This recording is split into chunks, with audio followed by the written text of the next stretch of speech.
15 seconds. Guidance internal. 13, 12, 11, 10, 9, 8. Ignition sequence start. Engines on. 5, 4, 3, 2, 1. All engines running. Launch commit. Liftoff. We have liftoff at 9:34 a.m. The Dennis Miller Show.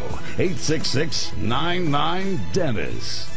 Hey folks, welcome back to the Jabber Chamber. Dennis Miller here. We're joined for the entire hour by author Christopher Hitchens and Pastor Douglas Wilson, who are here to talk about their documentary Collision.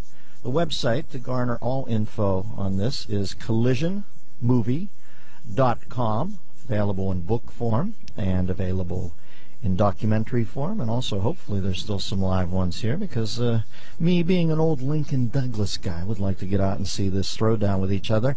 Now, we're going to take calls in a second, but I want Chris to retort to the pastor's retort that it was immaterial that there were no Christians at the original table read of the Good Samaritan story. Christopher.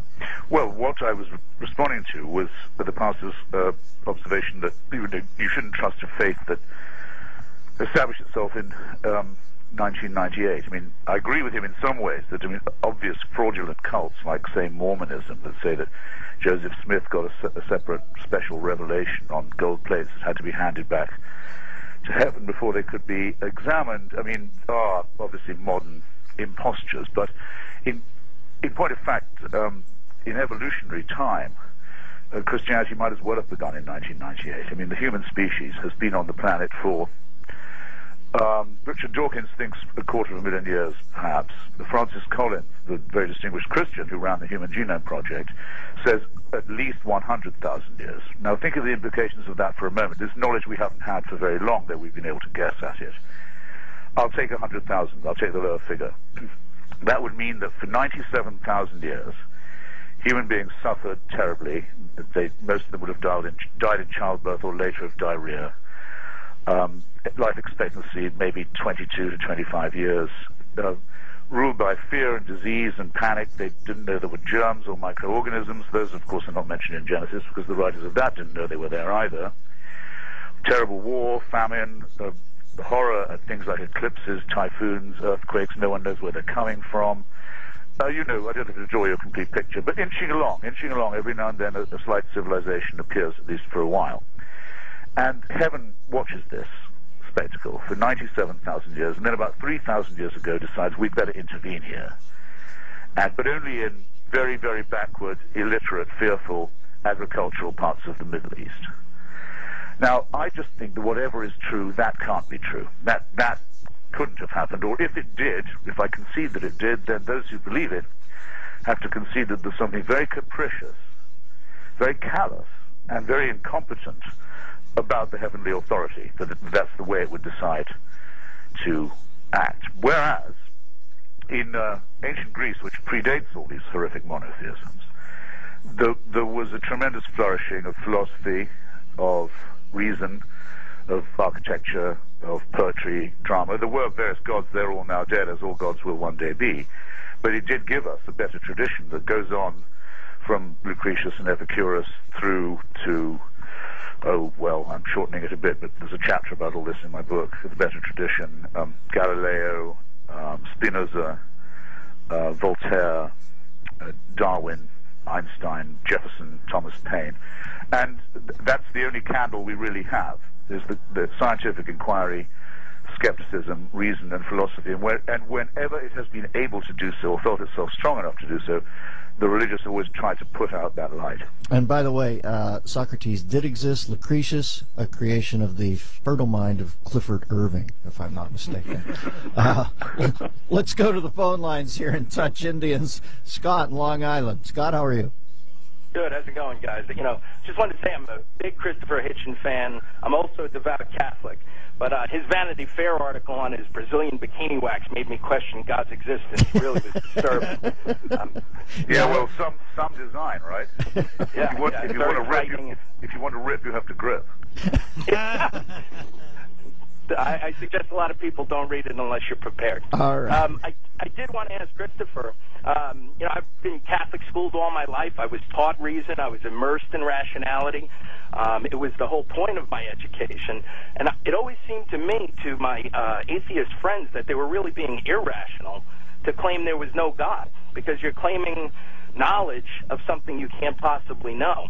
And it's not like claiming knowledge of pixies, because people throughout the world and throughout history have believed in a creator. So it seems a little irrational to me to claim that God doesn't exist when you really can't possibly know that.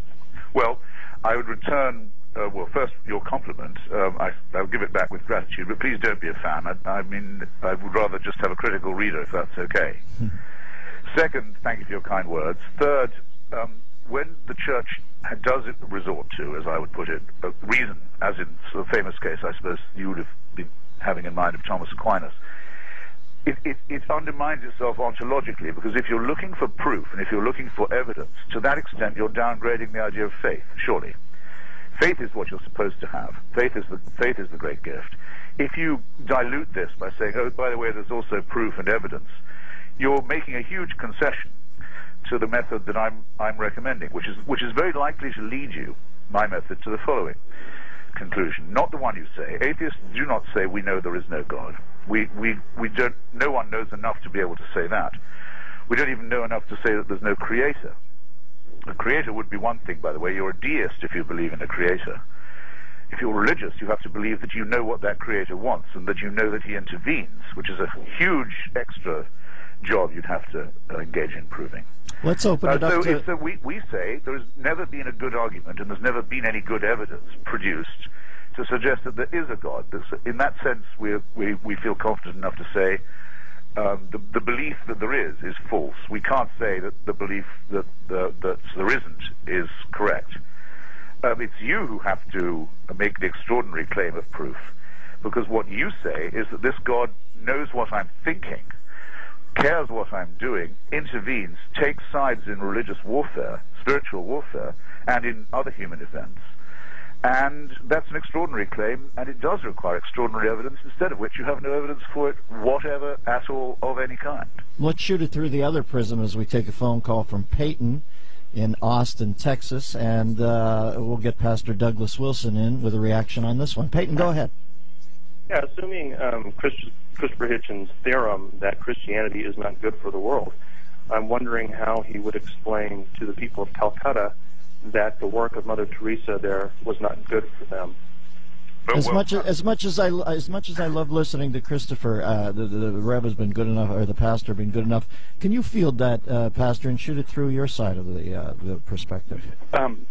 Yes, I would, and I can perhaps weave it together with the previous question, because the fundamental issue is both reason and morality, and doing good. What Christopher would deny, I think, how much good Mother Teresa did, given his previous work. But let's say that there is genuine philanthropic good deeds being done out there, or there are people of faith who believe in God and who research and use their minds and intellects and use reason, and some of them using reason in the apologetic defense of Christianity and so on.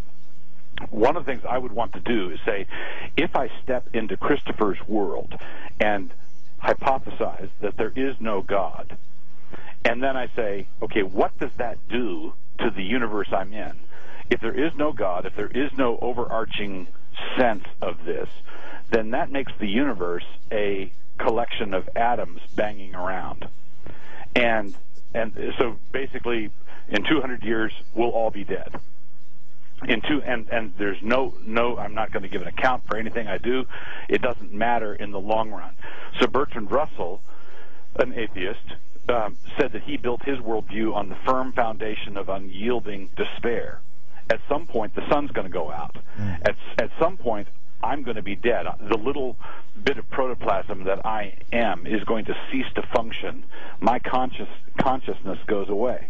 Now, if there is no God, then that's true, and that means I have no reason for placing a high value on philanthropic good deeds or on my own ability to reason. If you took 2 bottles of pop and shook them up and put them on a table and they were both foaming over, fizzing over, you couldn't fill an auditorium to have people come watch the debate.